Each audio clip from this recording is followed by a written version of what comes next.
結果を発表します。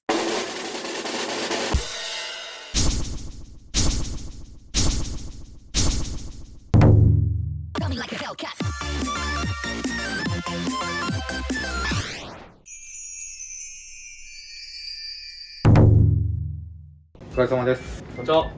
前一輝くんね撮らせてもらったんですけど、似たようなというか新作そうですね。完全新作ですね。ありそうでなかったシリーズ。ね。でさっき増田さんが国際チャンネルさんの方で出演して詳しい内容はやってるんで、僕の方はちょっと違う感じで撮ってみたいなと思うんですけど、はい。いいでしょうか。はい。いつものまずタップを開ける作業やってみます。これが 3.7 倍ですね。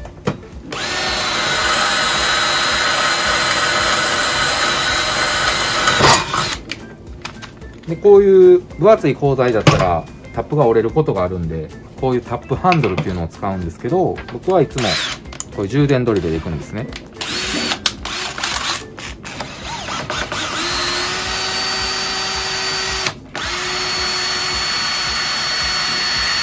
はい。で僕はよくタップ開けるんで、こうグリスとかなしでも折れずにいけたんですけど、結構これって折れるんですよ。1個このタップが500円ぐらいするんで、ちょっと折ってみます。もう一回下に当てますね。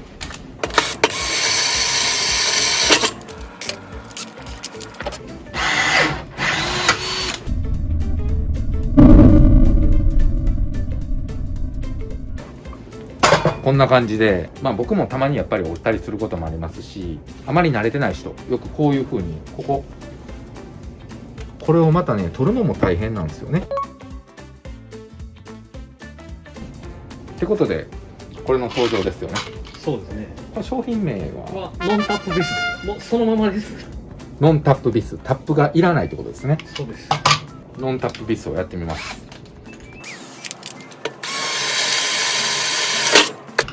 コツとかありますか？コツはね、ビス自体をまっすぐ入れていただくっていうのがコツですけど、ビス自体もまっすぐ入れやすいようにね、先端をちょっとこう絞ってあるんですよね。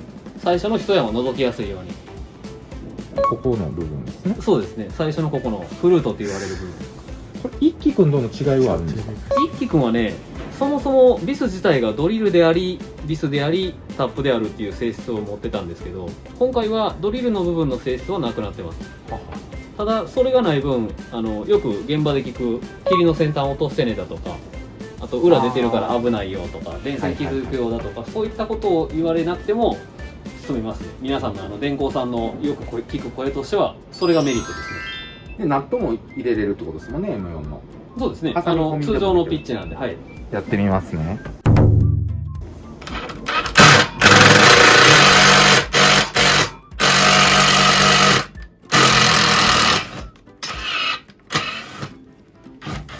これでもうタップが切れてて、この横のままも使ってもいいわけですよね。そうです。本来それはそのまま止めつけてもらう想定になってます。これで使えると。一応タップが立ってる正面としてこのね通常のボディビスありますよね。これなんかは別に差し替えてもらって使ってもらうこともできます。ただこれ自体がもうタップでありビスなんで、基本的にはこのままの施工でも大丈夫です。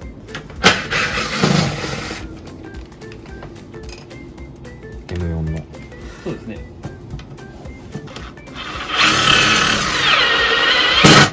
いいね。あ、手でもいけるよ。手応え見てもらいたいですね。そのトルク感というかなんというか。ああ、軽さってことですね。これなかなかね、僕が言うても伝わらないんで、プロの人のその持ってはる感覚をちょっと伝えてもらいたいんですよ。ああ、綺麗に切れてる感じがしますね。さっきもね、ビス最初ねじ込んだ時点でほとんど打撃かからずにね、往復できたと思うんで、タップが綺麗に立ってるっていうのはもうね、お分かりいただけると思います。ってことで、ノンタップビスでした。値段がね、数量とかによっても変わるんですけど、10円以内ですよね。よっぽどそうですね、感覚としてはボディビス以上ドリルビス未満ぐらいになるかなと思っておいていただければ。ちょっとまだ価格未定なんですよね、正直なところ。何本入りいくらっていうのはね。10円以内のタップってことで、変にね、こういうさっきおったように折るんやったらすぐ僕はいいかなと思いました。 M4 のみ。今のところ M4 のみですね。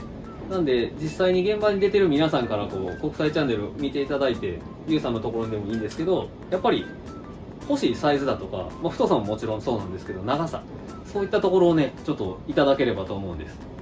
皆さんよかったらコメントでどのサイズがよく使うかとかコメントくれたら嬉しいです。お願いします。ってことで今日はありがとうございました。はい、ありがとうございます。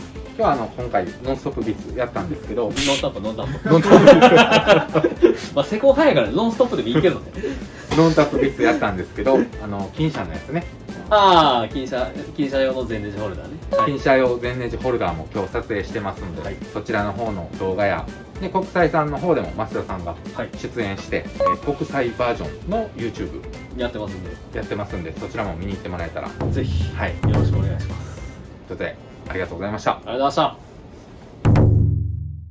お疲れ様です。はい、お疲れです。今回はですね、はいはい電気屋で番線を使うことがあ、なるほど。少々ありまして、はいで僕も前動画を出したんですけども、はいはい飛びさんですかね、ちょっとそのやり方怪しいぞと。怪しいぞと。はい、僕も言ったらいろんな人に教えてもらったりで、はいはい理由が混ざってたりで、ええちょっと正しい番線縛りをできてなかったのかなっていうのもあるので、はい職業は職業は飛び、主に飛びをやっております。飛びと言われてもですね、いろいろありまして、足場、それから縦型飛びですね、鉄骨です。それから重量飛び、こういったところを主になりわいとしてやっている飛び職人です。番線縛りのプロフェッショナルってことですね。そうですね。はい。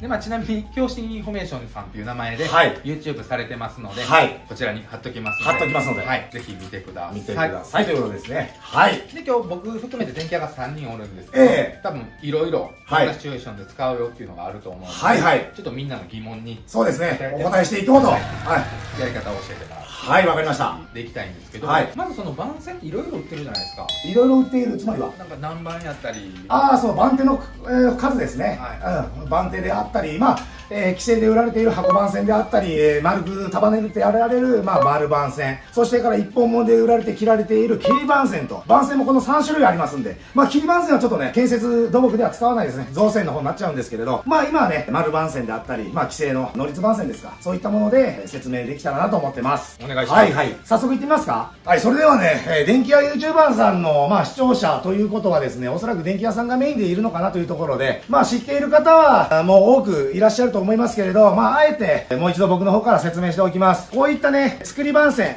通称、我々作り番線であったり、規制番線であったり、箱番線と言われる、能率、こちらは、能率から売られている、10番線ですね。10番線。もうすでに加工されて売られています。一番手っ取り早いんですよね。切り寸法は700で作られていると思われますと。こういった10番線がございます。そして、こちら、12番線ですね。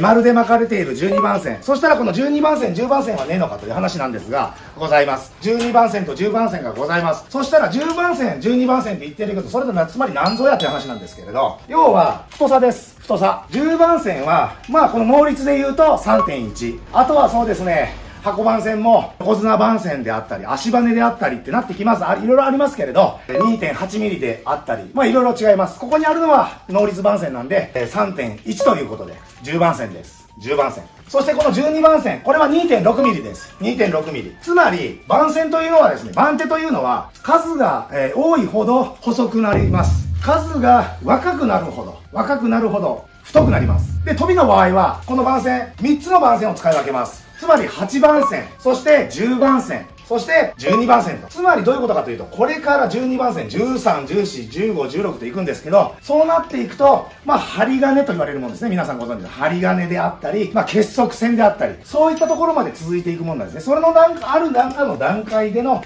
番線が、この3種類あると。8番線、10番線、12番線と。よろしいですか？はい。はい。そして今日使うのはこの10番線と、12番線を使って講習の方でやっていこうと思います。お願いします。お願いします。ちょっと僕たち電気屋からの質問なんですけど、はいこの巻いてる状態の丸番線をよく飛びさんとかがこう加工してはい。ベチベチしてこういう形にされてるんですけど、はいはい。こういう形にどうやったらいいのかなってなるほど。分からなくて、そうですね。はいそしたら番線の作り方からいきましょうか。はいはい。今ですね、いい質問があったんです。つまり、ゼネコンで働かれている、電気屋さんないしは、いろいろな職方さんたち、組の倉庫行きますと、こういった形で置かれてますよね。こういった形で番線って置かれてると思います。丸番線に限っては。そしたら、今の質問なんですけれど、このまま置かれている番線では、ちょっと締めにくい、締め方がわからない。やっぱりりこの加工番線、作り番線、箱番線で慣れている僕たちは、縛るとこ行くまでにちょっと面倒くささも感じるし、わからないから難しいという質問を受けました。それなんですけれど、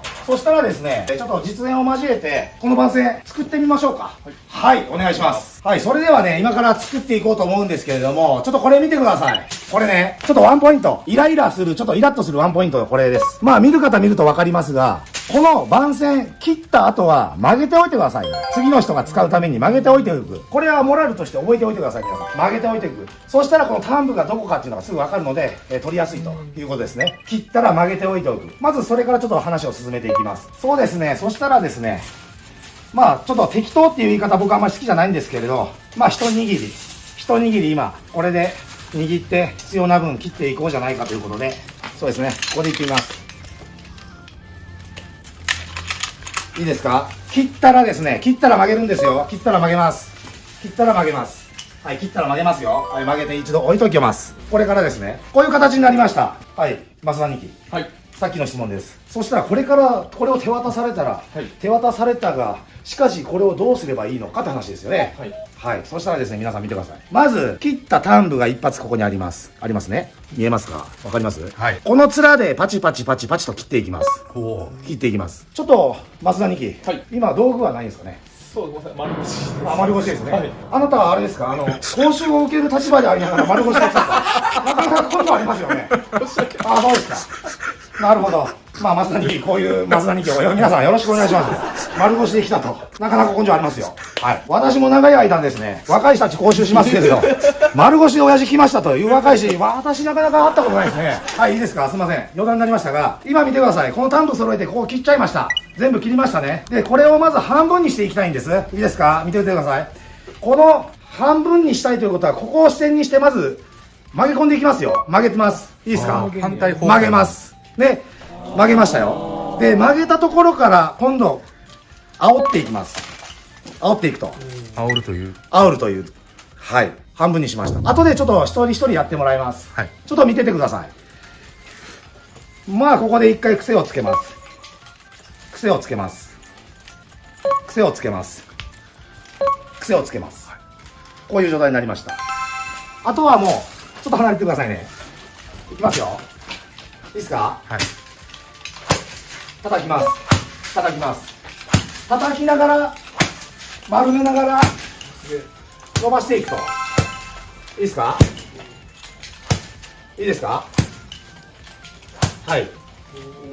伸ばしましたと。こういうことですね。そしたらまず、この形ができましたよと。この形が1本できました。そしたらこれから人形をさて、そしたらどうするんだということなんですけど、これからねじって、型作っちゃえば、もう人形の出来上がりと。人形って言うんですね。人形ですね。はい。まあ加工番線でも言いますよ。人形でもいいです。人形番線。長さとかはもう。長さはこっちは700です。はい。はい。こっちは、長さは、750でできます。750で。これを半分にすれば750。そういうことですね。そしたら増田2期、はい、この後ね、ちょっとこれで今から丸腰の増田2期に作ってもらうんですけれど、そうですね、ちょっとこの辺で、このぐらいでやってみましょうか。はい。丸腰。このぐらいで。丸腰ということなので、ちょっと自分でこういうことかなと思う感じでちょっとやってもらっていいですか。はい。講習を素手で着てることに関してはどうですか？素手で講習に来てることに関しては。舐めてますわね。はい。見てください。素手ですからね。でもあれか、デポイントが。そしてまた半袖と。はい。そしてまたシャップかぶって裏さんすからね。これ舐めてますからね、世の中で。ちょっとそこから電気屋学んでいきます。そうですね、学ばないと。申し訳ないです。5輪っかぐらいでいいですか？ああ、もう、5巻きでも6巻きでも。多いと曲げにくいかなと。まあまあ、そういうこともありますね。でも多い方はもう30本、40本でやられますよ。はい。叩いて伸ばされます。まあその辺でいってみますか。はい、それでもう切っちゃってください。自分がこの辺かなっていうところでこの面ですね。はい。切っちゃっていいです。はい、ちょっとやりにくいですね。ここで合わせれば。そうですね。一気に切るんですね。はい。一気にでも1本ずつでも2本ずつでも。はい。全部切ろうとしなくてもいいですよ。慌てなくていいです。1本ずつでもいいです。僕らこれ使い慣れてないですよね。結構硬いですね。さっきスパスパ切ってはったからいけるんかなと。あ、そうですね。舐めてもらったらこうなりますからね。経験をものを言わしてましたからね。そうですね。はい、切りましたというところで、まだ切れてはないのかな。切れてはないですね。まだ一本残ってますね。こういうとこですよね、やっぱり。すべて舐めてますよね。そしてまたそういうところで切るでしょ。もう早これバラバラになってるわけですよね。皆さん見ててください、ちゃんと。これは切った面はちゃんと合わすと。ね。急がなくていいですよ。ゆっくりやってくださいね。慌てなくていいです。決して慌てなくていいですよ。そうです、そうです。ちゃんと面合わせておきましょう。トントントンと合わせておきましょうと。あったところで切っちゃいますか。おそらくまあその、面は、出来上がった時の面は、もうちょっとバラバラになっちゃいますけど、まあ仕方がないというところで。こんな感じかなというところ、そうですね。掴んでいただければいいです。はい、そうですね。端部はしっかり曲げておきましたというところでこれを置いておきます。はい。そしたらですね、この端部を合わして、まずここかなというところ、ここかなというところをちょっと、持ってもらって、反対に折り曲げましょう。そうですね。そのまま自分の手前の方にぐーっと曲げてください。そうです。すると見てください。今、これ曲げてもらいました。そしたら、袴のようになりましたね、これ。はいはい。これはちょっとダメな例です。つまりどういうことかというと、もう一度いきますよ。丸いものを曲げました。こういうことですね。横に今曲げますそうですね。横に曲げて、このスナップ効かして、この感覚ですよ。感覚。はい。ちょっとやってもらいましょうか。もう一回癖ついちゃったんで、どうでしょうね。めっちゃむずいな。そうです。合ってます。そうです。合ってます。合ってるけど、まあ最初一回癖ついちゃったんで、それを踏まえて、もう一回行きましょうか。もう一回。ちなみに今の失敗したままやったらどうなってしまうんですか？別にどうってことはないです。ただこれで作って、はい、兄貴できましたと持っていってから行った時には、この番線で引っ叩かれます。っていう時代でした。あもっと言うと、これ見てください。この端部が揃っていない、長さが揃っていないことに関して、あ、はい。でね、こんなの草青がと。そういうところですよ。これ、本当にもう皆さんこの番線で泣かれます。本当に涙を流して泣います。はいはい。それぐらい、登竜門そうですね、登竜門。なぜかというと、この番線で人の命を預かってるわけですよ。まあそうですね。そうですね。そしてもっと言うと、見習い、それからもっと言うと、下積み時代というのは、こういった番線を兄貴に渡す。つまり何が言いたいかというと、自分が、お客さんが望んでいる商品、製品を作れないわけですよね。作れない。だから、兄貴や親父にそれを託すものとして、自分の、そこで働いているその一人区という人区を、兄貴親父が稼いでくれてるわけですよ。その兄貴に向けてこういった番線渡すのはどういうことやという話ですよね。そういったことを今の若い人教わってるんでしょうかね。はい。って言ってる間にね、増田2期が、なんか、はい、大丈夫ですか？両方合わせるの大変ですね。両方合わせなくていいです。片っぽだけ合わせれば大丈夫です。はい。で、一分の好きなところでこの辺かなというところでもう切っちゃってください。そうですね。はい。教え方も優しくなりましたね。これ昔ならもう、増田2期、コブが5、6箇所できてますよね。はい、申し訳ないです。はい。そしてどちらか端部を、一回きれいに合わせちゃいましょう。トントントンと合わします。はい、そうですね。端部を、面に合わしましたと。こっからがむずいんですよね。そうですね。これから大体この辺かなっていうセンターでもって、そこを視点にクッと曲げてみてください。はい、OK です。で、今度自分の方に引きながら、こう前に出す。引きながら前に出す感じ、イメージ。そうです。最初に良くなりましたね。もうあと少し何回か繰り返すと、揃った曲げができるようになると思います。一発で、くっつくまで。ちょっともう一回やってみますか。はい。おそらくもう感覚がつかんだと思います。でもこうへんな、最後が。そうですね、難しいですよね。これ簡単にやられると、やっぱり、うちら、若いし時代に見習った時の涙が、無駄になっちゃうわけですよ。なかなかできないもんなんですよ。ちょっと手貸しましょうか。いきますよ。もうちょっとなんです。考え方としては、こういうことなんですよ。はい。いいですか？全然違う。いいですか？ちょっとまあこのずれてますけれど、まあこれはちょっとご愛嬌ということでいきましょうか。はい。そしたら、増田2期、これをですね、自分の膝でもって、ちょっとこう折り曲げて、そうですね、もうこの辺からでいいです。そうですね。この折り曲げていくことは何の意味があるんですか？これは単に、癖を、まずこのまっすぐ持っていくための癖を戻すと。丸から直に持っていく段階の一つの工程として覚えていただければ結構かなというところです。はい。ある程度まっすぐなりました。まっすぐなりましたが、まだメラメラメラとなっていますね。はい。これを叩いて伸ばしていこうということですよ。はい。そしたら、舐めてる増田2期お願いします。はい。叩いて伸ばしていくんですけれど、ちょっと待ってくださいね。先に、この番線死の刺す父方向から握って、この方向を先にまっすぐいただきましょう。はい。いいですよ。結構両手でいきましょう。はい、そうですね。ちょっと一回反転させてください。全体、そうです。それを繰り返しましょう。はい、さらに反転させて、まっすぐしていくイメージです。はい。はい、OK です。そんなもんで大丈夫ですよ。一回ずつ反転させていってるんそうです。ですね。反転というかもう本当に気持ち丸めながら叩いていくと。で、今おそらく握られているのは何本かな ?8 本程度でしょうか。8本程度なら3回で1回もうまっすぐ持っていきたいなっていうところですね。イメージは。3回引っ叩くと。で、まあ行きました。で、もう一回反対ぐるりと反対させる。そうです。そして今度はここをまっすぐしましょうということです。この父のところをまっすぐしていきましょうというイメージですね。はい、1回。もうちょっと力入れちゃっていいです。パーンと。反転させながらまっすぐしていってください。そうです。はい、OK です。もう一回行きましょうか、そこで。はい。いいですか、だいぶまっすぐなりましたよね。はい。最初にしては、今日初めてですもんね。初めてにしては、いい出来だと思います。はい、まっすぐできました。まず、丸い番線からまずまっすぐにしましたというところまで来ましたよ。はい、そしたらいいですか、これから1本ちょっとどれでもいいんで取ってください。で、この形人形を作っていただきたいんですけれど、ちょっと頭こういう風にねじってるのかなっていうところで、ちょっと一回ねじってもらっていいですか。これを作っていただきたいです。なんかでも違うな。型ができないですね。はい、ちょっとやってみましょう。無理くりでもやってみましょう。はい。こういう感じですか。ちょっとはい2本の丸で。はい、今、増田2機が作ったものです。これが規制の能率番線10番線です。こちらはまあ12番線なんですけど、丸番線から今伸ばした番線と。こっちは既製品。こっちは増田2機が作ったものというところで。ちょっとでかく見えるかなって感じですか。そうですね。父の部分がでかく見えるのかなっていうところですね。で、私、これ今、たまたま作っていただいたんですが、多いのはね、ここなんですよ。このねじり方を右左分からずに、この加工される方が多いと。これ、飛さんでもいます。ちょっとそこを一つね、ポイントとしてあげて、どういう風にするのかっていうのを一つね、今から伝授いたします。いいですか？今のは反対やったんですか。今の正解。正解は正解ですね。はい、こういう、もう、作り番、今1本の丸番線から作りました。ただ、もう目安としてはですね、わかります？例えば、右、左にしましょうか。はい。どうしましょう？右側、もうしましょう。右、左にしましょう。はい。で、こう持ったときに、左側が右の上に、交差、あやを食わすと。わかります？はい。こういうことです。順番としては、右のものが左の下に入ってますね、今。これです。OK ですか？これを逆にしてしまうと、一周損をしてしまいます。一周損をしてしまいます。それはまた後からお見せします。これが正義ですよ。いいですか？はい。そしてさらに言うと、規制の番線、父の大きさこうなってます。今ほぼ同じにしてます。ほぼ同じにしてます。これをさらに僕は、さらに短く、小指が入るかの程度で持っていきます。これも後で説明いたします。父は小さい方がいいんですか。小さい方がいいですね。もっと言うと、自分が使っているこの篠の一番太い部分で合わす方がいいかもわかんないですね。はい。そのイメージです。まあこれは僕の、これ独断と偏見なんですけれど。で、さあこれからどうするのということなんですが、こういうことです。中指手かけます。もしくは、この2本かけちゃってもいいです。親指で押さえて2本かける。もしくは親指で押さえて中指かけると。2本指かけましょうか。はい。ね、かけます。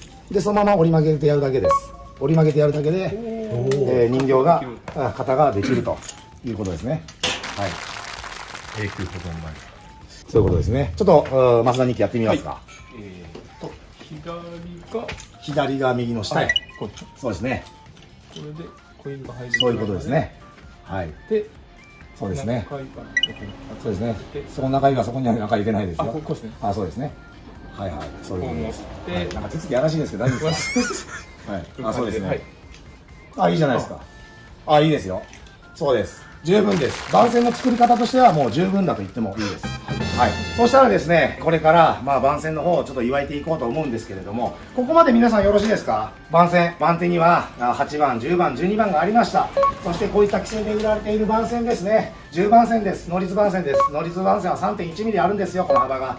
厚みが 3.1 です。それに対して12番線は2.6 ミリで丸番線ですと。で、その丸番線をこういった加工番線に仕方がわからないと。現場で飛さん見ていると、丸からパチパチ切られて何か鉄板上で叩かれて伸ばされていると。あれはどういった意味があるのかっていうのは、丸番線から直に直してこの人形を作ったということなんですね。この番線を作るだけでもものすごい工程があるでしょ。そういうことなんです。では次の、質問コーナーに行ってみたいと思います。ありがとうございました。はい。はい、お疲れ様です。先日ね、電気工事士諦めるなっていうね、動画を配信したんですけども、今回ですね、ちょうどこの前、こちらの動画などに出演してもらった、僕の仲間の松本さんが、電気工事士2種の試験を受けるんですけども、今日のね、今朝 LINE が来まして、やばい頭が回れへん、理解できひん、現時点で56点しか過去問取れてないっていう連絡が来たんですよ。僕は結構スパルタな性格なんで、頭を回そうとするから間違えてんねんで、考えてる時間はあなたにはないと。目で覚えてくださいという、むちゃくちゃな返事をしたんですけど、ね、もし他に困ってる方がまだたくさんいるのであれば、吉田式テスト2日前の効率の良い勉強法を配信しようかなと思って、YouTube のアンケート機能を使ってアンケートを取ったんですけど、このような結果になりまして、やばいって言ってる人がこんなにもいました。ってことで僕は今日宣言通り徹夜で動画作り頑張って、28日には配信できるように頑張ります。今回はね、裏技とかもいろいろ知る人ぞ知る技とかもあるんで、これを見てもらったら合格率は僕は必ず上がると思ってます。ぜひ最後まで見て、実践してください。この動画の他にも、電気工事士の試験の取り組み方だとか、その他いろいろアップしてますので、もし気になった方は、この概要欄のリンクから飛んでみてください。ほんなら、吉田式必勝法を解説していくんですけども、結構伝えたいことがいっぱいあるんで、ちょっと長くなると思うんで、大まかな流れとして、前編では、科学的にも実証されている効率のいい記憶の方法とか、実際どういう風にテキスト解いていくのかっていう勉強の仕方。で、その最後には、試験日当日の問題の解き方のコツとか、実は知る人ぞ知る裏技があるので、これがね、最後のミソというか、結構点数稼げると思うんで、ぜひ見ていてください。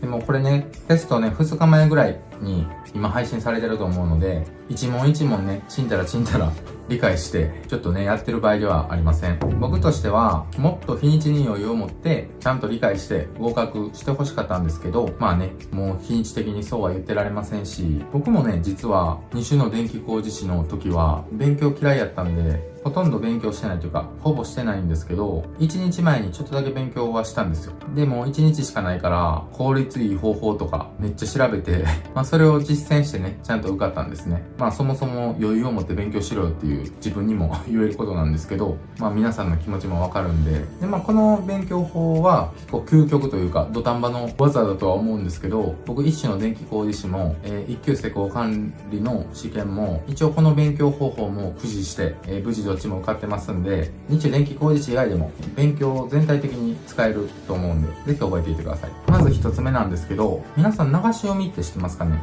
一般には速読って言うんですけど、メンタリストの大悟さんとか、賢い人って1日に本を10冊とか読んでるみたいなんですけど、そんなに1日10冊も読めると思います？ 1 冊読むだけでも結構大変ですよね。そんな感じでね、賢い人たちはいっぱい本を読んでるみたいで、僕も読書はどっちかというと好きな方なんで、いっぱい読みたいんで速読っていうのを自分なりに勉強したんですけど、やり方としては本を全部読まないんですよ。ここ大事やなってとこを一瞬で判断して、キーポイントだけ読んでいく。そうすることで、だらだら読んでるよりも、より記憶に残るし、時間の効率化になります。これは普通に本を読む時のやり方なんですけど、電気工事士テストの問題を解く時にも応用できるので、ちょっと実際にここに写真貼り付けて、どんな感じで解いていったらいいか、速読バージョン。やってみますね。令和2年下期の、午前ですね。の11番やりますね。これやったら、低圧、地中配線、直接埋設使用。こんだけの文言をとりあえず拾ったらいいんで、拾います。で、こちらの選択、イーロハニーの答えもめっちゃ長いですよね。読むだけで疲れると思うんですけど、これも一番後ろの CV とかね、書いてるじゃないですか。それだけでも判断できますんで、これは E の CV 線ですね。で、こういう風に僕やったら覚えてるんで、スラスラというか解いていったらいいんですけど、どうしてもわからない人は、そこで考える時間がもったいないというか、まだまだテスト時間まで余裕があればちゃんと考えてやってほしいんですけど、もう2日とかしかないんで、もう飛ばします。わからんかったって、バツって書いておいてください。で、次に12番なんですけど、計算問題はもう全部捨ててください。解ける人は解いたらいいんですけど、僕みたいにもう数字見るだけで頭痛いとか、数学ができない人は、今更もう計算問題とか多分公式とか覚えれないと思うんで、時間もないし、僕は正直計算できないんで、2種も1種も、計算問題は全くやってません。もう E とかローとかハーとか2とか適当に入れてました。それでも一種の電気工事士のテストは90点弱取れたんで、基本計算問題って10問ぐらいあるんですけど、だから20点分になるんかな。でも当てずっぽうで3問ぐらいあるから6点として14点損しただけなんで86点まだ残ってますんで、全然心配しなくていいです。で、12番の問題なんですけど、これ計算問題ね。これに関しては、平成27年でも出てるんですね。基本ね、この第2種電気合意士のテストって、過去問の使い回しになってまして、全く同じような問題が結構出るんですよ。だからこれもね、もうすごい読むだけで疲れる、こんな計算できひんわって感じかなと思うんですけど、許容電流 1.25 で、電熱器具30度以下。問題はもうこの辺だけ、とりあえずワードでパンと覚えて、で、答えはローのオーブントースターなんですけど、もう計算とかね、理解できない人は、この答えだけとりあえず覚えておいてください。同じような問題が出るかもしれないんで、次ね、13番。これもバーっていっぱい書いてるんですけど、もう着目するのは工具組み合わせ。それだけ拾ったらいいんで、これもね、答えは2なんですけど、何回もね、過去問やってたら、E のこの問題、ローンのこの問題、ハーのこの問題、ハーのこの回答、2のこの回答とか1個ずつ読んでいかないとダメなんですけど、何回も過去問やってたら、もう全部読まなくても、電線管っていう文字出てるだけで、あ、これ2や、答え2や、みたいな感じで、パッと答えれるようになるんで、そんな感じでもう全部読まんと、パパパッといきましょう。って感じで、今3問ほどやったんですけど、だいたい1問に使用する時間って、今ちょっと解説しながらなんで、ゆっくりやったかもしれないんですけど、1問20秒あればお釣り来るぐらいかなと思うんですよ。で、50問やっても1000秒。で、厳密に言えば、僕の方式で言ったら、計算問題はもう考えもしない。捨てるんで、E とかローとか適当な文字を入れるだけ。もうなんなら書かんでもいいです。勉強の時は。もう0秒じゃないですか。だから1年分の問題を解くのに13分あればできるんですよね。って考えたら、10年分やっても130分、2時間とかでできるわけじゃないですか。復習とか入れるからもうちょい時間はかかるんですけど、だからもう時間がないって焦らんと、ちゃんと最後まで諦めずに頑張ってください。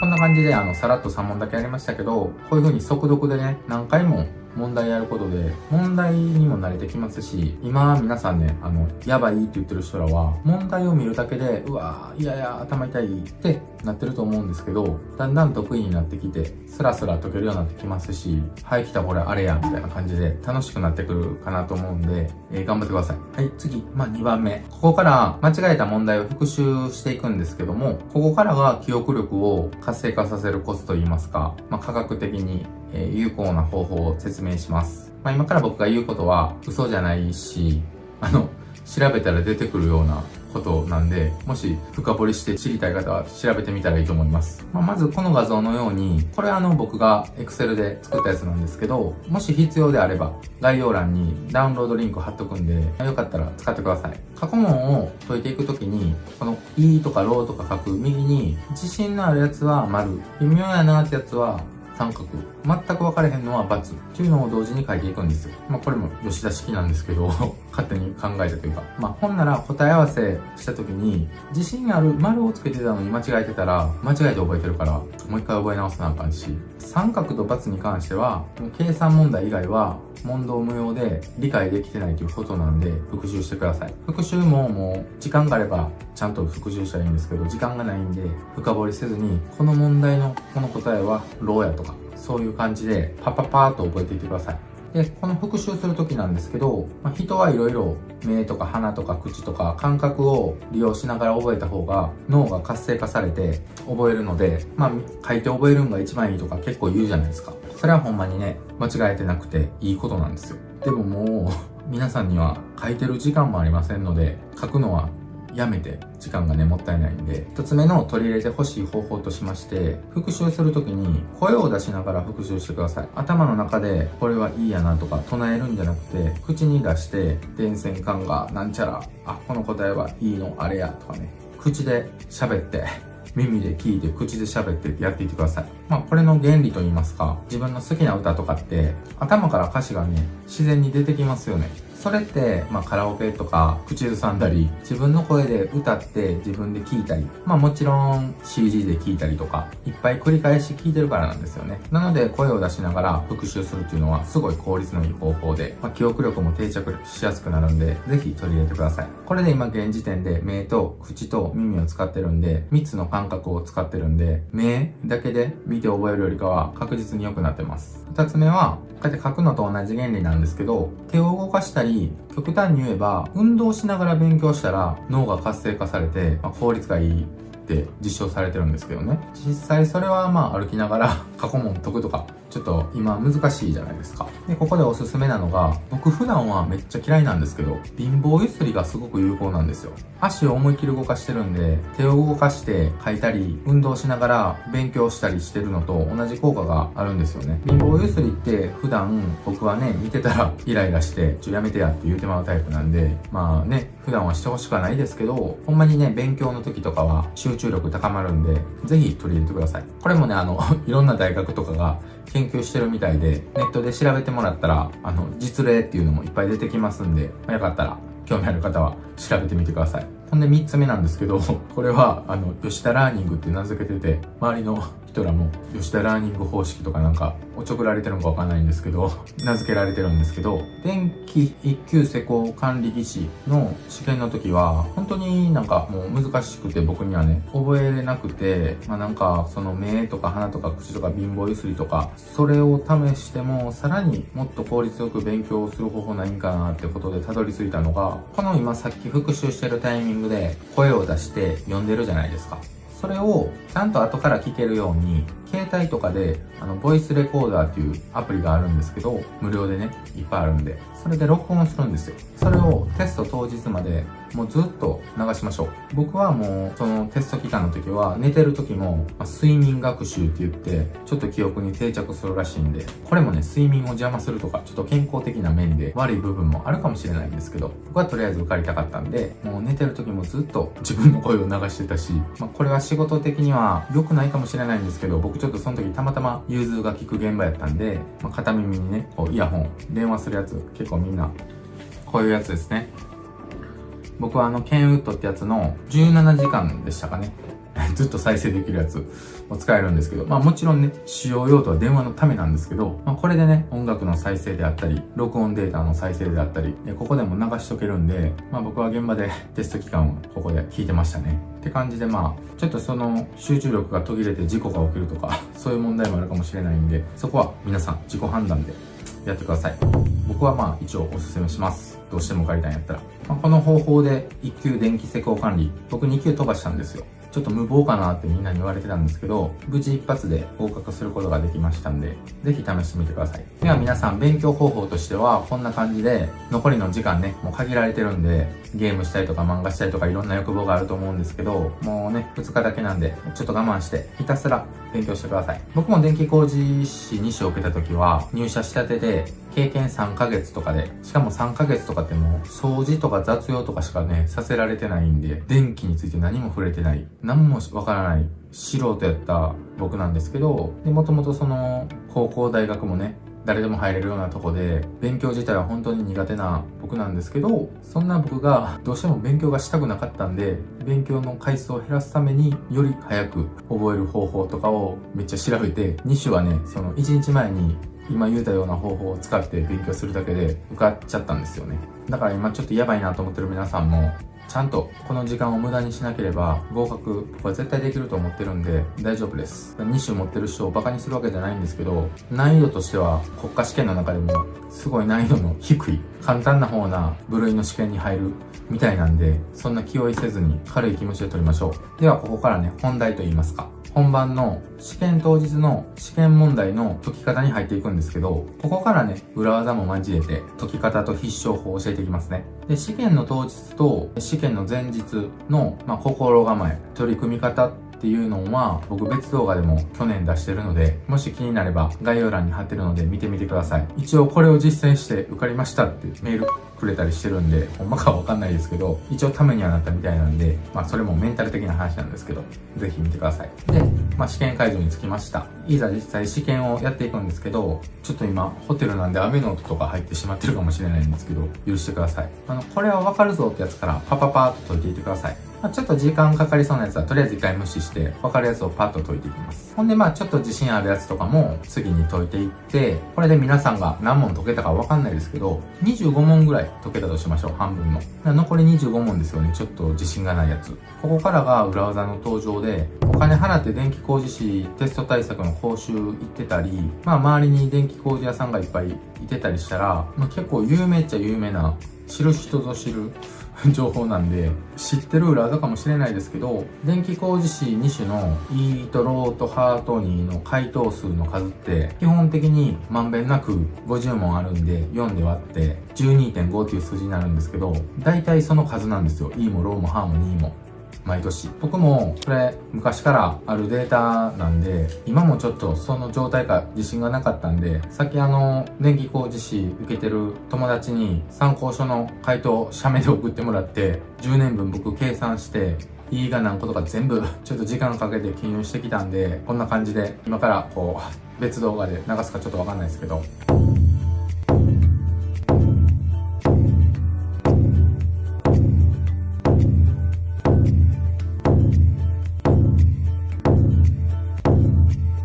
で、10年分今見ていってもらったんですけど、だいたい 12.5 前後ぐらいの数やったでしょ。27年下期と、25年上期については、ちょっとイレギュラーで10個とか9個とか、そういう数もありましたけど、これを利用して、自分の今の答え、E が何個なのかとか、ローが何個なのかとかを、どっか空いてる余白とかいっぱいあると思うんで、そこに書いていってください。ほんなら、この時点で、ハート2の数が極端に少なければ、ハート2の確率は上がりますし、E を20個も使ってたら、まあちょっとおかしいですよね。この裏技も今年はイレギュラーが起こるかもしらんし、絶対確実とはちょっと僕の口からは言えないんで、自力で頑張っては欲しいんですけど、諦めて適当に、もういいでいいやみたいな書くくらいやったら、ちゃんとね、こういう一応データも出てるんで、確率論を利用してもらった方が正解率は上がるので、ぜひ使ってみてください。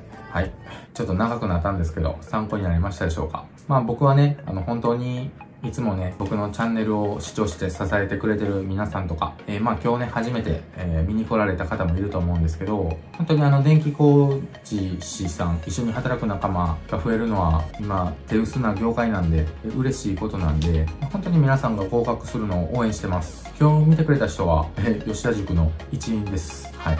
勝手に決めましたけど、ってことなんで、みんなのね、合格発表とか、僕もこの動画一生懸命作ったんで、せっかくなんでね、楽しみに待ってます。それと宣伝になるんですけど、僕はこれからも電気工事に役立つ情報を頑張って配信していきますんで、この動画が少しでもためになったなとか思ってもらえましたら、高評価とチャンネル登録をしてもらえると励みになります。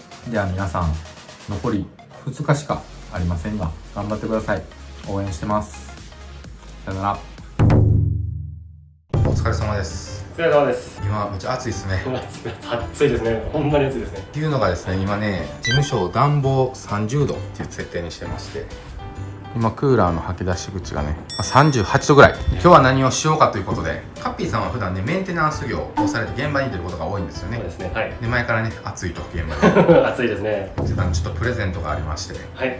じゃじゃん。ありがとうございます。これは、これはね、はい、空調服が今流行ってるじゃないですか。はい。ちょっとそれに似たような感じというか、はい、逆の反対側、この特徴などはまた説明するんですけども、水冷服と言いまして、ちょっと着てみてもらえますか。はい、わかりました。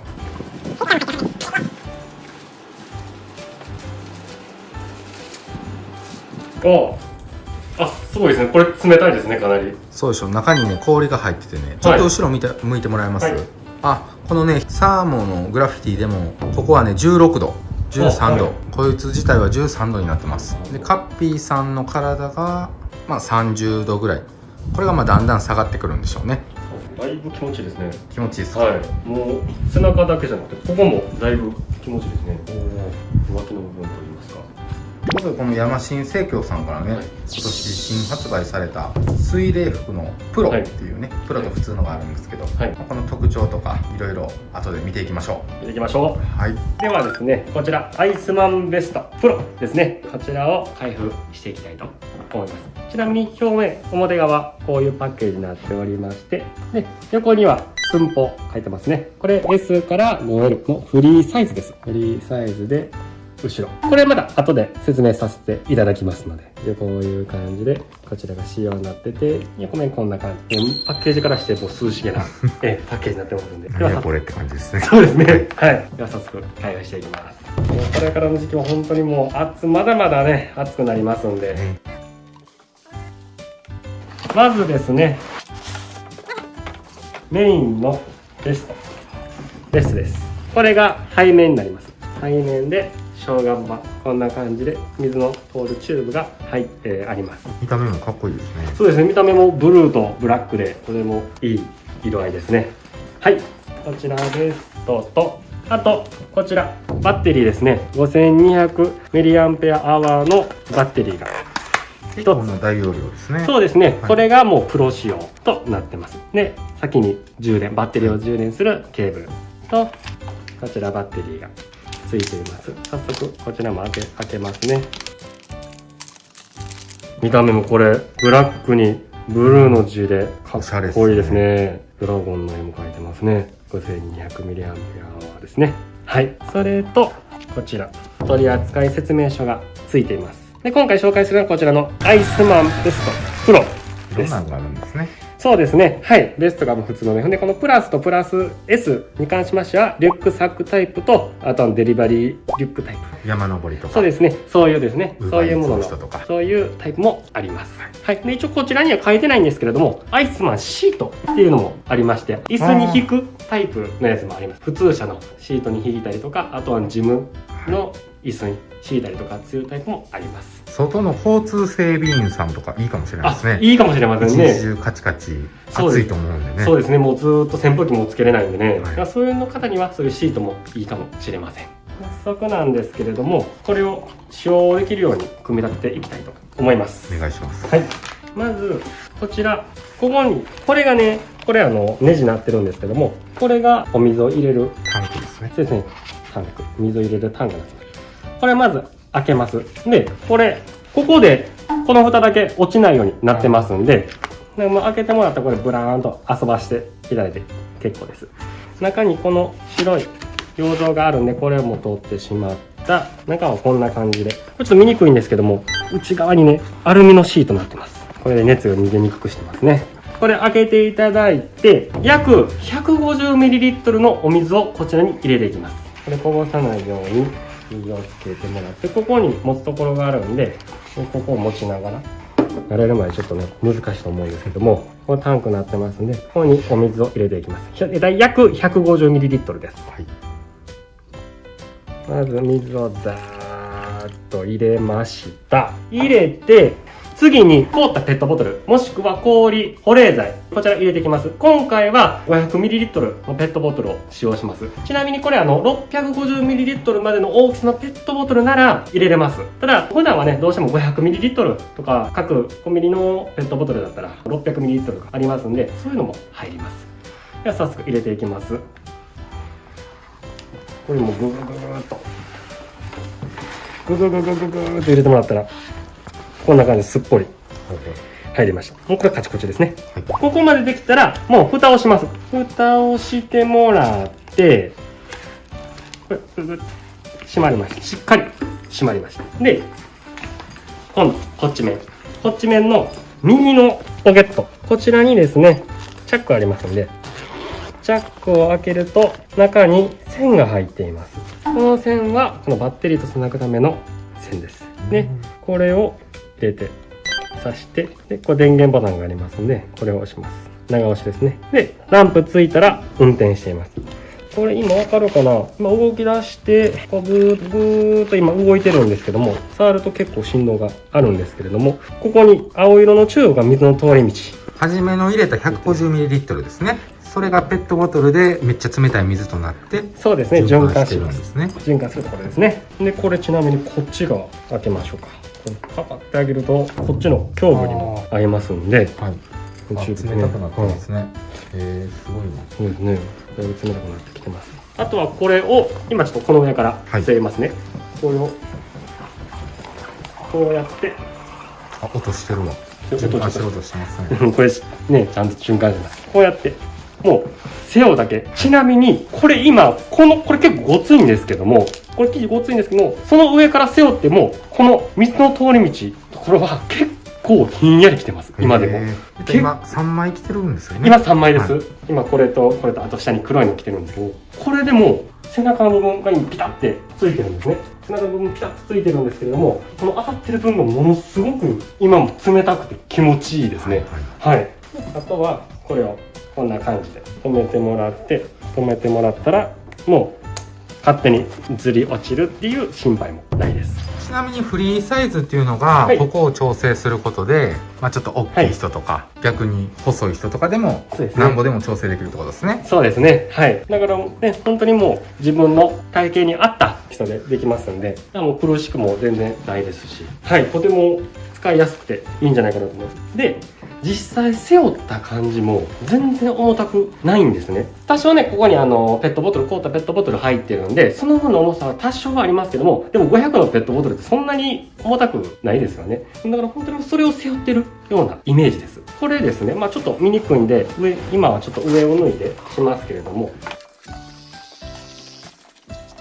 背負ってたら音も静かですね。そうですね。はい、どうしても空調服やってウィーンってね、それずっと音がうるさいんでなってますもんね。それがこっちはメリットですね。もう全然静か。本当にもう音聞こえへんっていうぐらい、聞こえへんですね。全然わからないでしょ。これもね、これの特徴。このアイスマンベスト。こちらはですね、特徴が6つあります。まず1つ目、軽量。本体の重さが 133g と非常に軽量です。それプラス、このタンクに入れるペットボトルの重さであったり、保冷剤、あと氷の、入れる量によっては重さは変わってきますけれども、それでもそんなに肩くるぐらい重たくはないと思います。ね、こうやって実際つけてますけども、全然重たくないんで、それと、あと、聞いてもらった通り、本当に静か。静かですね。めっちゃ静かですね。でもこれでも今動いてます。結構長時間冷却されます。だいたい650のペットボトルで、これ運転モードが3つあるんですけども、連続運転だと3時間。20秒動いて45秒止まる。運転が3時間半。20秒動いて90秒止まる運転モードが4時間。持ちます。氷が。そう、氷が。だから中の凍ったペットボトルとか、凍った、一応この時間っていうのは 650ml のペットボトルの時間なんで、実際500とかになると多少短くなったりはしますけども、でもそれでも冷たくなくなったら、すぐに氷とか新しい凍ったペットボトルとかを入れることによって、すぐ冷やすことが可能です。で、コンビニでも売ってますしね。そう、コンビニでも売ってますし、これが4つ目の特徴なんですね。もう冷えへんくなったら、もうペットボトル溶けてしもうたら、コンビニとか、ドラッグストアとか、凍ったペットボトル、もしくは氷を買っていただくことによって、もうすぐに冷やせるよっていうことですね。5番目。5つ目の特徴が、入れてすぐ冷えます。なんせ早いです。ここ、冷たくなるまでに何秒っていうレベルで冷えるので、本当にもうすぐ電源入れて、もうすぐ冷たい。すぐ体冷やせるんで、これも一つの大きな特徴ですね。あと、6つ目、最後の特徴なんですけど、これ溶けた後、冷えへんくなった、でも喉乾いたっていう時あるじゃないですか。その時ね、実際に、こうやってください。こうやって、ここ、開けるんですよね。こっち開けたら、このペットボトルが溶けてるわけじゃないですか。溶けてるんで、喉乾いたら、取り出して開けて飲める。いいですね。っていうことも可能です。これからね、もう水分補給もこまめにしないといけなくて、どうしてもその水筒とか持って持ち歩くのも結構邪魔くさかったりしますんで、これだともう体も冷やせる、喉乾いた時に水分補給もすぐできるっていうもう優れものですね。なおかつ、なんせ軽いっていうすごいものですね。はい。この6つの特徴をヤマシンさんが今特許出願中なんですけれども、そうなんですよ。この軽量と静か、静音で長時間使用と速攻チャージ。速攻チャージっていうのはこのすぐ入れたらすぐ冷える。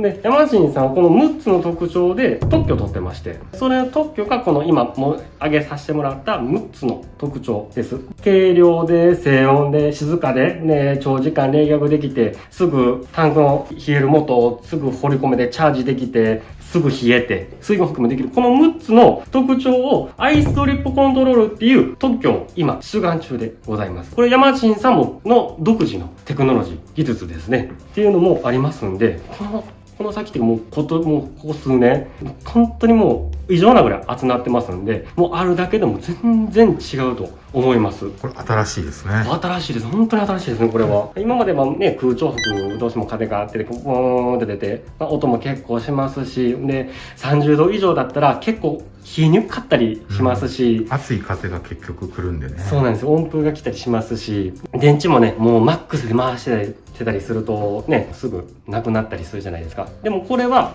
このバッテリー 5200mAh の大きさ、容量なんで、連続運転、ずーっと動いてるだけやったらバッテリーの容量的には12時間持ちます。バッテリーの心配はないですね。バッテリーの心配ありません。例えばもう1日充電するの忘れたとしても多少は大丈夫です。12時間持つんで。まあさらにその、さっき言った20秒動いて45秒止まったりとか、20秒動いて90秒止まるっていう運転すると40時間、50時間バッテリー持ちますんで、もう桁違いというかもう、ね、段違いで持ちますんで。だからもう、ね、これから、水冷、まあ、新しいね、空調服ではありますけども、これはちょっと革新的なものなんじゃないかなとは思いますね。はい。かなりいいです、これ。これですね、今見やすいように、私この白い服を着てさせてもらってます。で、実際作業するってなると、作業服はどうしても着ないといけないと思うんで、実際今着てみますね。はい。今実際こうやって、ね、一応チャックを閉めて、やりました。切れそうですね、そう、普通にね。結構ね、まあちょっと多少はやっぱり、後ろ出っ張ってる分、ちょっと、パツパツにはちょっとなりますけれども、でもそれでも全然切れないことはないんで、もう体を冷やしながら、もうこうやって上から作業服着ることも可能です。ワンサイズ大きめを買ってたらベストですね。そうですね、はい。いつもより。今、動かしたんですけれども、音聞こえないでしょ？聞こえないですね。今、クーラーの音が聞こえます。クーラー切りますね。大丈夫です。聞こえないですね。もうただこれでも今もうずっと振動はありますけども全然気にならない。横から見たらこんな感じ。ちょっと膨らんでる感じとは思うんですけども。はい。冷たいわ。外から触っても冷たいですわ。冷たいです。はい。もうこれ今ここもギュッと締め付けられてるんで、ここもだいぶ冷たいですね。こっちにも入ってますね。はい。こっちにも入ってますんで。実際の温度がね、どんなもんなのかっていうことで、今レーザーでね、当ててるんですけど、今、この関係ないズボンの部分が今 29.3 度ぐらいです。赤くなってますね。で、このベストが入っているこの辺り、26度と5度ぐらいね、下がってます。後ろ向いてもらっていいですか？はい、24度ぐらいとね。例えばこの頭は今30度ぐらい熱を持ってるんですけど、こちら 24.2 度、6度ぐらいね、冷却されてるってことで。で、さらに作業服脱いでみましょうか。これで例えばお腹とかだったら今ね、29度、30度。で、この循環されてるポンプのところは24度。この表示も23度、水色になってます。後ろ向いてもらっていいですか？後ろに関しては今20度までね、冷やされてます。それに伴いその近くの体も、25度ぐらいと。すごいですね。おー、すごいですね。こんだけ冷えたら、いいですね。ねえ、もう今でも体感してるのと全然違うんで。現場の救世主ですね。そう、救世主ですね。もうしかも、ぬるくなったらすぐ取り替えて、すぐ冷やせるっていうメリットもありますんで、これは本当に。今だったらクーラーボックス、そうですね。マキタとかハイコークとかみんな持ってるんで、持ってる人はそこに冷凍のね、ペットボトルとか入れといたら一生1日は持つかなと。そうです、持ちますね。はい。あともう一つ、バッテリーなんですが、これバッテリーね、これバッテリー、USB になってます。で、アウトプットと書いてますね。アウトプット書いてますね。こちら、アウトプット書いてるんですけども、これ、携帯充電することができます。ただ、その時は、これを止めないといけないんですけれども、止めました。今止めました。説明しやすいようにこれ外しますね。止めて、スマートフォンや iPhone の充電器をこちら挿してもらって、私の携帯でするんですけども、今、ここ充電されていません。ね、充電されていません。で、これを挿すと、充電されますので、もう携帯の充電がもう切れそう、でも大切な電話があるっていう時は、こちらを止めてもらって、充電器に差し替えてもらうことによって、充電もできるっていう、もう万が一の時のためのものにもなります。モバイルバッテリーとしてもね、使用できるってことですね。そうですね。はい。冬でも、このバッテリーが使えますね。使えます。もう夏だけじゃないですもん。はい。ただ、注意としては、これと一緒に使うことはできませんので、そこだけご注意ください。はい。もうね、いろいろね、こうやって説明させていただきましたけども、でも本当にこの、大きくはないんですけども、どっちかっていうとちっちゃいし、軽いし、やのに、こんだけ、いろんなものが詰め込まれてる、ヤマシンさんのこの、アイスマンベストプロ。これはものすごくいいと思います。いいですね。これは流行りそうですね。これ流行りそうですね。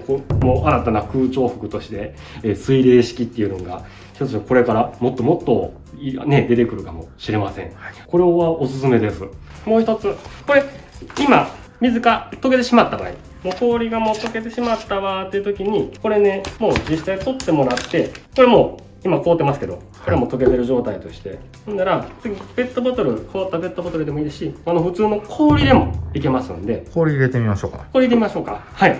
では、さらに冷やしたいときはね、氷でって書いてるんで、氷でやってみましょうか一。回入れてみましょう。はい。まず同じように開けて、さっきペットボトル入れたんですけれども、今度はもうこの氷をガーッと入れるだけです。もうこれはめっちゃ冷えそうですこね。れもう今でも触ってるだけで手が冷たいんで、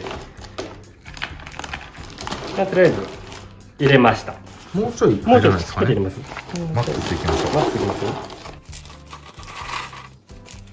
結構入りますね。結構そのままですかね。このものではい。結構入りましたね。ねさあこれでもう電源入れる前から冷たいですか。冷たいですね。さっきより。さっきも冷たいですね。今動いて。全然違いますね。違います？全然違いますね。かなり冷たいですね。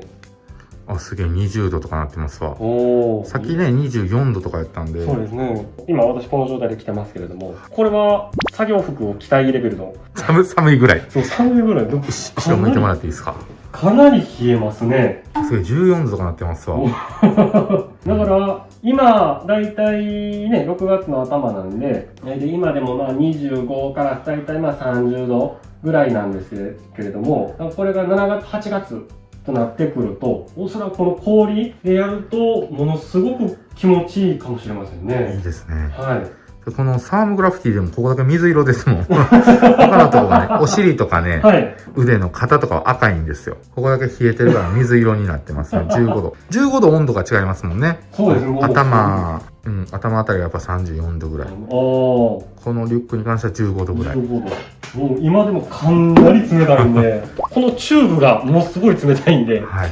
そうもっとこれからね、もっと気温も外気温も暑くなってで、やっぱりペットボトルでちょっとしんどいから時はもう氷入れていただけたらもっともっと冷えますんで、より作業もスムーズにしやすくなるんじゃないかなと思います。氷入れた後ですね、氷が溶けた後は中の水をちょっと捨てていただいて、それからまた次の氷や、ペットボトルを補充するようにお願いします。今回こちらのアイスマンベストプロを紹介させていただきました。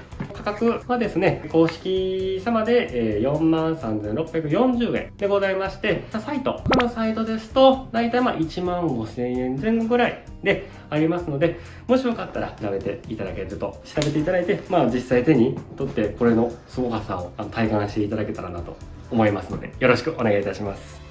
ありがとうございました。ありがとうございました。はい、ということでね、ヤマシンさんの水冷服紹介させてもらったんですけど、多分皆さん感じてることは、別に今までの空調服でいいんじゃないのって思ってると思うんですよ。僕も、いいんじゃないのって思ってるんで、ちょっと比較してみます。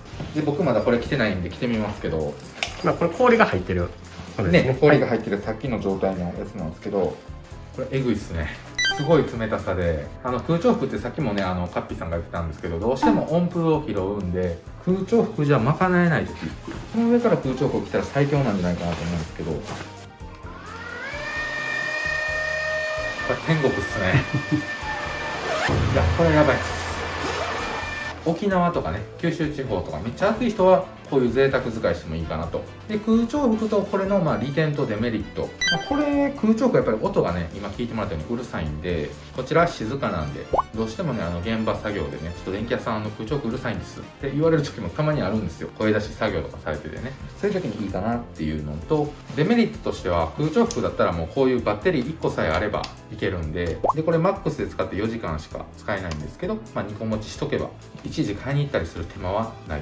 こっちに関してはちょっとペットボトルとかがなくなったら買いに行ったりしないといけないんで、近くにコンビニがない現場もあると思いますし、ちょっとそういう時は大変かなと。だから冷蔵庫を持っていくとか、何かしらの対策がいります。1日現場作業で使うにはそういう対策をしてください。農作業とかでもね、3時間ぐらいだったら、3時間4時間だったらこれでもう十分です。って感じですかね。ってことで、アイスマンベスト、これね、一応僕ももらったんで、僕とね、さっきのカッピーさんとね、インスタなどで発信はカッピーの方がメインでやっていってくれますんで、ぜひ僕らのアカウントを登録してもらって、山下さんの購入リンクとか割引リンクとか、もしあればまたもらって概要欄に貼っておきますので、ぜひ見てみてください。ありがとうございました。ありがとうございました。皆さんお疲れ様です。電気屋 YouTuber です。今日はですね、ゲストの方を呼んでまして、多分皆さん誰やろうってなってると思うんで、施工管理チャンネルさんっていう方でね、岩井さんに来てもらいました。登録されたのっていつですかね？チャンネルの登録は、第1歩目が今年の1月の末だったんですかね。ですよね。1月末ぐらいから始められて、今も1000人近くいますよね。4200とか300とか、そのぐらいですかね。はい。すごいこう、勢いがあるというか。とんでもございません。すごいバババババーと。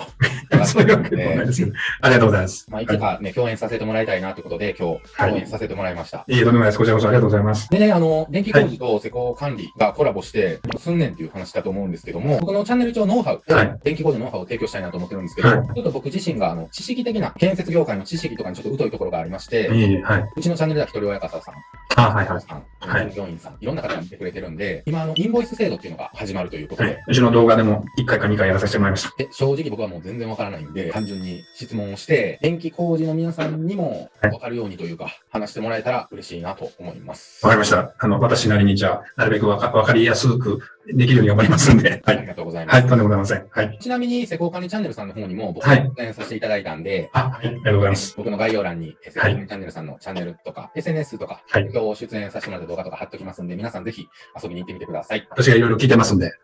はい。ちょっと僕が普段喋ってるんで、もし興味があれば見てください。ということで、早速質問していっていいですか？はい、どうぞどうぞ。まずですね、インボイス制度とは何なんですか？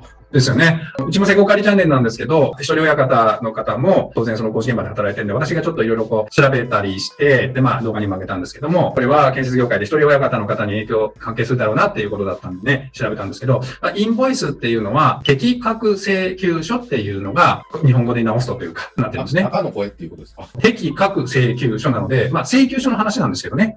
いろんなところは。適格請求書なので、何かを適格にした請求書って話なんですけど、何が適格かって言ったら、消費税を適格にした請求書って意味なんですよね。今までは適格じゃなかったってことですかね。そういう話になりますよね。結局これ、消費税の話だと思ってもらってもいいかもしれないですね。このインボイスっていうのは。これから今その辺を話そうと思うんですけど、今年の10月からインボイスっていう制度が始まるんですけど、始まるのは1年10ヶ月後なんですよ。2023年の10月からなんですね。今年の10月から始まってはいるんですか？インボイスっていうその制度が始まるのが2023年の10月なんですよ。再来年。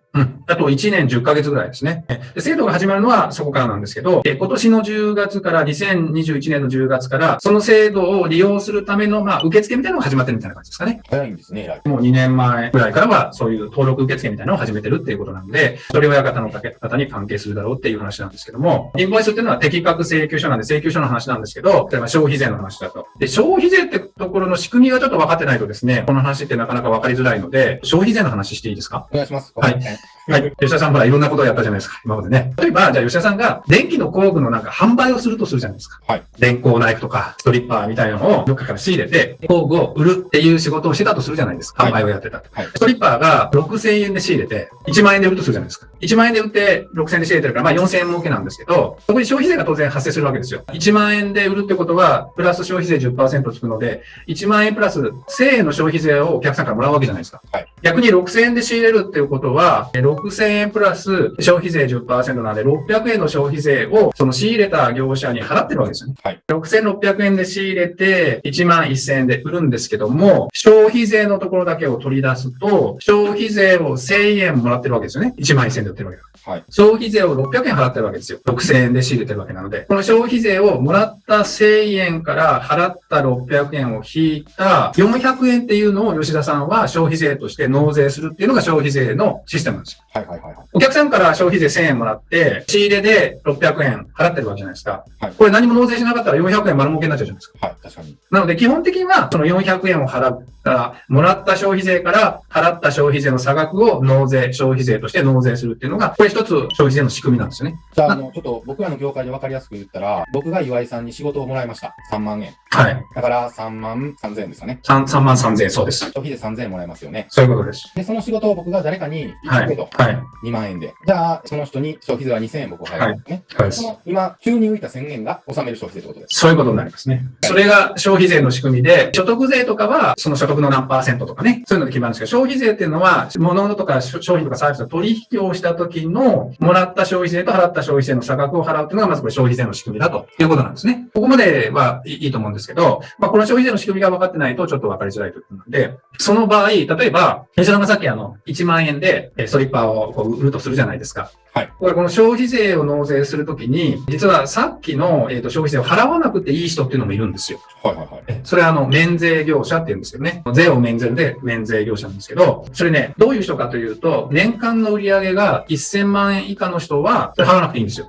なので、例えば、吉田さんがストリッパーを1個1万円で売るとするじゃないですか。で、1年間で900個売れたとすると。はい。そうすると900万じゃないですか。900万で売り上げだったんですけど、この場合は1000万いってないので、その分の消費税、本当は払わなきゃいけないんですけど、払わなくていいんですよ。そういうルールが税法上あるんですね。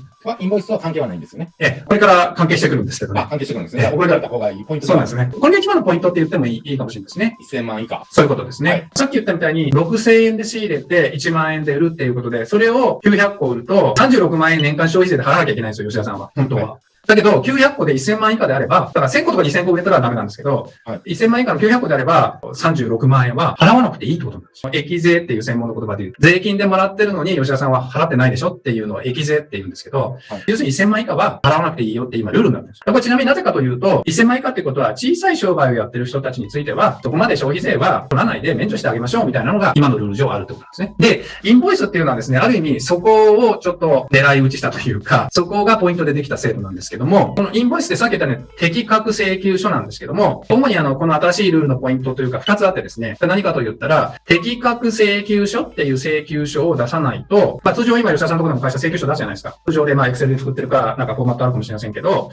それ出すんですけど、ただの請求書だと消費税が認められなくなるんですよ。あと1年10ヶ月。で、そうなんですよ。消費税、例えば1万円で消費税が1000円ですって請求書出すとするじゃないですか。だけど、そのまんまだと、あと1年10ヶ月、2023年の10月からは、その消費税が1万円の1000円の1000円の消費税が認められないんですよ。そういうルールなんですけどね。その適格請求書っていう請求書で出せば、1万円の1000円の1000円認められるんですけど、その請求書を発行するには、役所に登録して、課税業者っていう業者の登録をしないと、その請求書出せないんですよ。あとややこしくなったと思うんですけど、要するに適格請求書っていうのを発行しないと消費税認めてくれない。で、その請求書を発行するには、役所に届け出を出さなきゃいけない。届け出出すには課税業者にならなきゃいけないっていうことなんですけど、さっき1000万以下だと消費税払わなくていいって言ったじゃないですか。1000万以下であっても、請求書が適格っていうのが出ないと、その消費税が認められないということなので、これどういうことかというとですね、例出した方が分かりやすいと思うんですけど、例えば、吉田さんの会社、お父さんの会社あると思うんですけど、例えば、吉田電機っていう会社だとするじゃないですか。で、吉田電機があります。吉田電機は例えば、サブコンか何かそういう会社から100万円の工事を受けましたと。はい。一人親方をちょっと知り合いに頼んで、100万円で取ってきた工事のうち、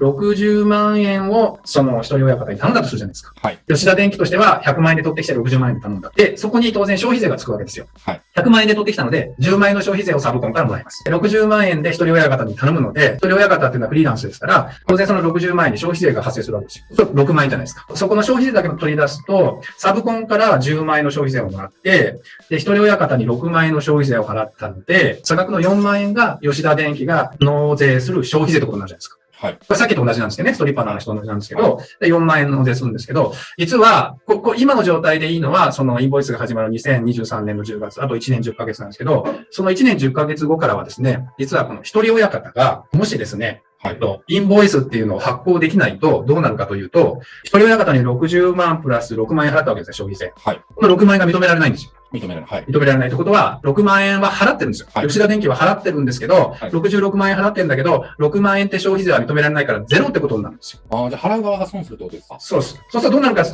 と、サブコンからは10万円の消費税もらってるじゃないですか。だけど、一人親方には66万円で6万円の消費税を払ってるんですけど、はい、認めてくれないから、はい、これゼロってことになっちゃうんですよ。そうすると、吉田電機はサブコンから10万円もらって消費税を。で、払ったのはゼロということになるので、10万円納税しなきゃいけないと。はい。そうなってくると、今までは10万引く6万で4万払えばよかったのを、一人親方がインボイス、適格請求書を発行できないと、吉田電機は10万円納税するってことなんですよ。そうすると、吉田電機としては損じゃないですか。そうですね。結局その、一人親方がインボイスっていうのを発行してくれればいいんですけど、発行してくれなければ、吉田電機としては、今まで4万円で済んでたものが10万円になってしまうということなんです。ちなみに吉田電機はそしたらどうしますかね？僕だったら、違う業者さんにお願いするか、このうちが払わないといけない6万円を引きますね。一人親方からね。そういうことになるんですよ。これ結局その吉田電機として取る方法は、その一人親方は適格請求書を発行してくれないんであれば、取引をやめるか。で、二つ目は続けるんだけど、適格請求書を出してもらうなり値引きするなり続けるんだれば。あともう一つのよく言われてるのが、10万円払って、吉田電機は損するんだけど、そのまま使うっていう手もあると言われてるんですよ。これはなぜかって言ったら、その親方の腕がすごいいいので、あそんだけ今まで4万円だけど10万円払っても、そこまで払ってもこの親方使いたいっていう場合ですけど、まあこの3つ目はあんまないじゃないですか、普通に考えて。まあまあね。はい。ないんですよね。これだから、どちらかというと、一人親方というよりも、その一人親方を発注する会社の話が結構重要なんですよね。あで結局、吉田電機としては、一人親方を切るか、もしくは減らしてもらうか、はいコストが増えた分、そこの金額を減らしてもらうか、一人親方の給料というか、費用を減らすか、もしくは一人親方に適格請求書を出してもらえばいいじゃん。まあ、どれかなんですけども、まあ、やっぱり一人親方は、結局はそうなってくると、適格請求書を出すしかないんですよ。今度はだから、一人親方側の話となりますね。はい。だから一人親方側はどうなるかなんですけども、結局、吉田電機と取引切られたら困るじゃないですか。まあそうですよね。ね。さらに、じゃあ、つって、その分だけ費用を下げられても困るじゃないですか。適格請求書っていうのを発行できる立場になればいいわけなんですよ。はいはい。だけど、じゃあ、そうすると、その一人親方がどうなるかというと、まあ、1000万以下だったので、今まで免税業者だから、その適格請求書っていうのが出せなかったんですけど、届け出をすれば出せるんですけど、そうすると、課税業者になっちゃうんですよ。どうなるかというと、一人親方は吉田電機に66万円請求してもらったわけじゃないですか。はい。もらってて、60万と消費税6万円もらってたんですけど、このもらった6万円は、ところに入ってたわけですよ。今まで消費税払わなくていいわけだから、免税業者。ただ年間の売り上げが900万だったとするじゃないですか。はいはいはいはい。だから90万円消費税でもらってますよね。はい。その90万円は懐に今まで入れれてた。そういうことになりますという。考え方でいいんですかね。そういうことです。はいで、今度はそれが、まあ結局適格請求書を発行しろと、吉田電機に親方は言われてるわけですよ。いや、お前適格請求書を発行しないんだったらもう取引やめるよって言われるから、親方としては、わかりました、発行しますってことなんです。発行するためには課税業者にならないから、今吉田さんので言うと、900万で90万、消費税もらってましたけど、今までだったら90万は懐に入れてたんですけど、はいちょっと言葉悪いですけどね。はいこの90万を納税しなきゃいけない話なんですよ。そうなってくると、今まで、まあ平たく言うと、900万の90万、990万収入があったのが、900万になるって話なんですよ。これは、一人親方って大体1000万以下の人が大半だって言われてるので、これは偉いこっちゃなっていうのがこの問題なんですね。適格請求書を出せないままでいると、多分、その今、吉田電機みたいな、一人親方に仕事を出しているところが使いにくくなっちゃうじゃないですか。そのコストが上がるわけです。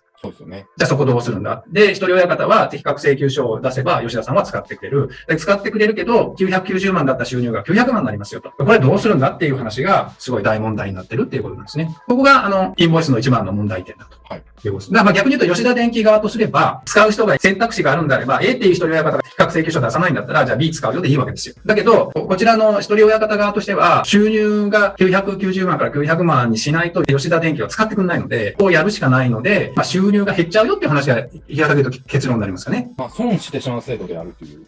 そういうことです。で、結局だからこの制度はなんでじゃあそんな風にインボイス制度っていうのができたかというと、吉田さんがさっき言ったように990万もらって、要するに90万は消費税でもらっておきながら、本当はそれは納税しなきゃいけないもんなんだけど、それを1000万以下の人は全部自分の所得にしてたから、収入にしちゃってたから、本当はそれ税金だろうと。税金吐き出しなさいよっていう制度なんですね。ここがだからちょっと問題なところというか、これをやっちゃったら、じゃあ一人親方みんな収入減っちゃうじゃねえかっていう話になってるということですね。大体なんとなく大枠理解できた感じですか。なんとなく分かってきました。で、じゃあこれどうするかっていう話ですよね。じゃあ一人親方、今の例で言ったら、990万前のが900万になると。これどうするんだよと、指加えて待ってしかねえのかっていう話があって、で、これまあ一応対策がよくYouTube でも出てるんですけど、まあ大体もう一択だって言われてて、これで一人親方はどうしたらいいかって言ったら、大体基本的には簡易課税制度っていうのを使えっていうのはどんな YouTube でも言ってますね。またそれは新しいワードですね。そうなんですよ。これはややこしいんですけどね。はいまあ要するに、990万もらって90万消費税なわけじゃないですか。はい。うん。だけど一人親方も払う何かものがあれば、もらった消費税と払った消費税の差なので、払う経費関係があればいいってことなんですよ。ああ、工具であったり。そうです、そうです。はい、認められるもの。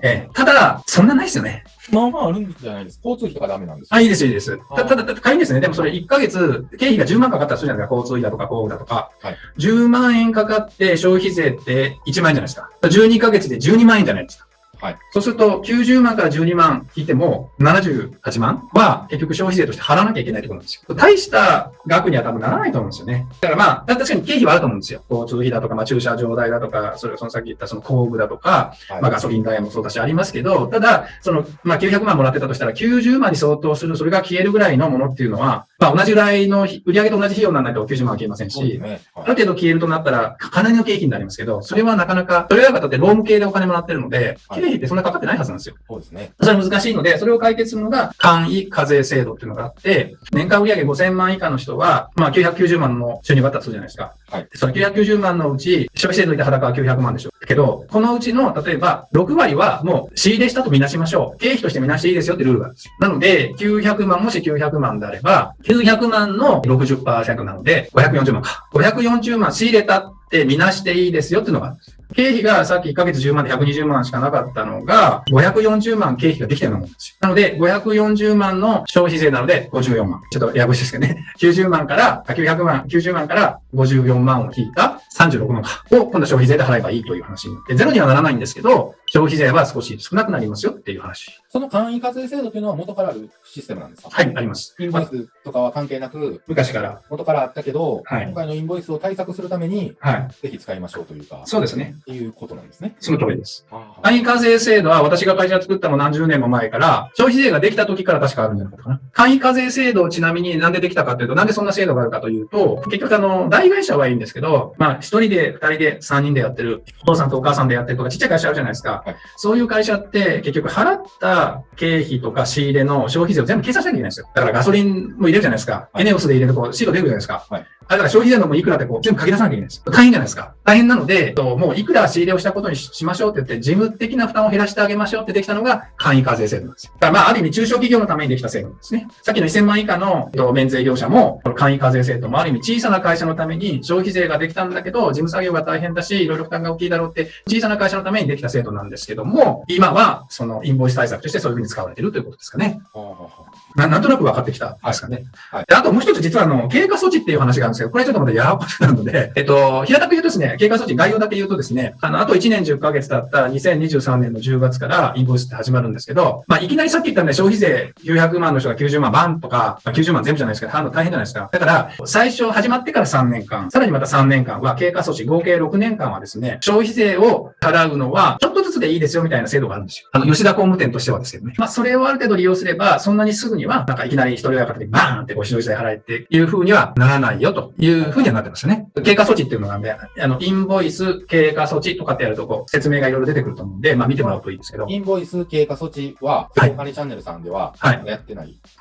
インボイスの動画の時に話してます。じゃあ、このサムネイル貼っておきますんで。すいません。じゃあ、そこで詳しい説明は経過措置については聞けるということで。そうですね。それを見ていただければ、もうちょっとこれよりは詳しく喋ってますので、見てもらえれば参考になるかなというふうに思ってます。ありがとうございます。はい。そんな感じで、なんとなく概要は、はい詳しくはですね、これまあどっちかというと税理的な、経理的な話になるので、本当に詳しくは税理士さんの方に確認していただくといいかなと思いますけど、おおよそは、概要はそんなことだと思ってもらえばいいんじゃないでしょうか。メリットはないんですね。メリットは、要はこれどちらかというと、さっき言った、もらったけど、懐に入れてる税金を取ろうっていうのがある意味趣旨なんですよね。我々業者側には、まあ、例えば、今の例で言った吉田電機と、一人親方側には、はっきりとしたメリットはないですよね。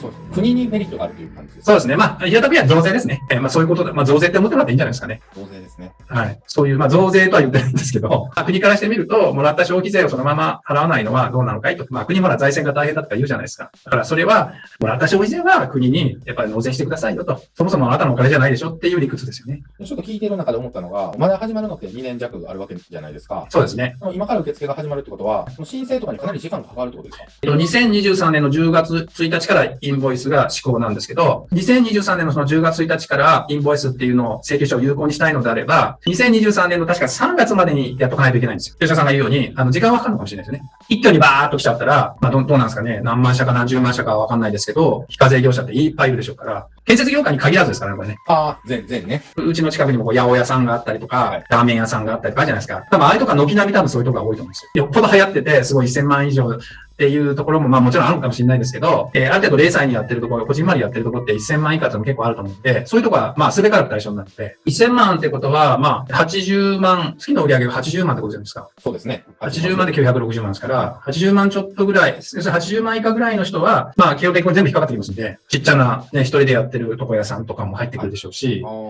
そういうのはあるかもしれないですね。でもあれかな。個人向けの商売はまたちょっと違うところあるかもしれないですけど、別にその建設業の一人親方だけではないってことですね。じゃあ、一人親方さんに特に気をつけてほしいというか。そうですね。建設業界で一番ダメージがあるのが一人親方って言われてるんですよね。今このインボイスでね。はい。では、インボイスの説明、ちょっと難しいんですけど、すいませんはい、いえいえいえ、僕も分かってきまして、はいすごい勉強になりました。とんでもないです。ということで、まあね、うちのチャンネルを見てくれてる一人親方の方はいも参考にしてもらえればいいのかなということで。はいで、施工管理チャンネルさんなんですけども、結構施工管理って僕ら電気工事とどういうようで近いですよね。主にこれからまあどういう発信をしていこうかなとか、どういう方向性とかあれば教えてほしいんですけど。基本的には施工管理の部分で、施工管理に関するいろんな情報、資格だとかですね、仕事の、今特に DX とか ICT とかあるので、そういうのが今どう建設業界、施工管理の視点から見ると変わっていくとかっていうのもやってるんですけど、やっぱりどうしても、その建設現場自体は職人さんがやるわけじゃないですか。今回も吉田さん出てもらいましたけども、最近だとヨッシーさんとかの職人さん、断熱の人が出てきて、職人さん側から見たいろんな視点のこともいろいろ聞いていこうと思ってるんですよ。なので、そういうゲストの方も職人さん側のゲストの方も呼んで、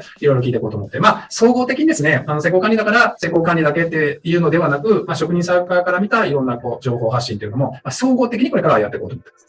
電気工事のことを覚えるのはもちろんなんですけども、施工管理側の監督さんとね、うまいことをやり取りして、現場を円滑に進めることってすごい大事だと僕は思っているんで、そうですよね。そこがうまくいかないとね、いかないですよね。そういうところの施工管理チャンネルさんのはい動画を見ていただければ、はい。施工管理の人が思っている思いであったり、はいね、職人さんを実際に来てもらって、はい。対談されたりしてるっていう感じで、はい。その通りでございます。はい。ってことなんで、ぜひ、うちのチャンネルの方も、はい施工管理チャンネルさんでいろいろ勉強してもらえたら嬉しいなと思います。ありがとうございます。ぜひよろしくお願いします。もうちょっと言うことないかもしれないんですけど、最後に、チャンネルの宣伝してもらえたら。ああ、すみません。ありがとうございます。はい。今年2021年、今2021年で撮ってるんですけど、の1月ぐらいからチャンネル始めまして、施工管理に、特化というわけではないですけど、中心とした情報発信をしてますので、資格のこととかですね、さっき言いました、これから建設業界が DX で変わっていくところとか、いろんな情報を発信しているつもりですので、ぜひご覧になっていただければと思います。よろしくお願いします。ありがとうございます。はい。ちょっとお金の話していいですか？はい、どうぞ。正直その YouTube チャンネルとしてはもう一緒なんですけど、あんまり赤字ですよね。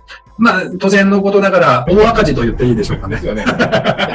それでも、やっぱはい建設業界をはい一つでも変えるためにやられてるってことで、なんかはい思いが同じなのかなと思って、僕はすごい親近感を湧いてまして、ありがとうございます。これから一緒にって言ったらね、ちょっはい。とおこがましいですけどとん、でもないです。僕は何かこれからもやっていけたら嬉しいなと思いますんで、はい。ぜひ、一緒にね、盛り上げたいですね。こちらこそ、同じ B 型ですからね。 A 型なんですけど。ありがとうございます。もう、ほぼ B 型に近い A 型。そうですね。よく言われます。はい。とんでもないです。よろしくお願いします。ありがとうございます。ということで今日は出演ありがとうございました。とんでもないです。ありがとうございました。また概要欄に、施工管理チャンネルさんの SNS、YouTube など、全部貼っておきますんで、ありがとうございます。行ってください。はい。ありがとうございました。とりあえず、面白くしたいです。電気屋を。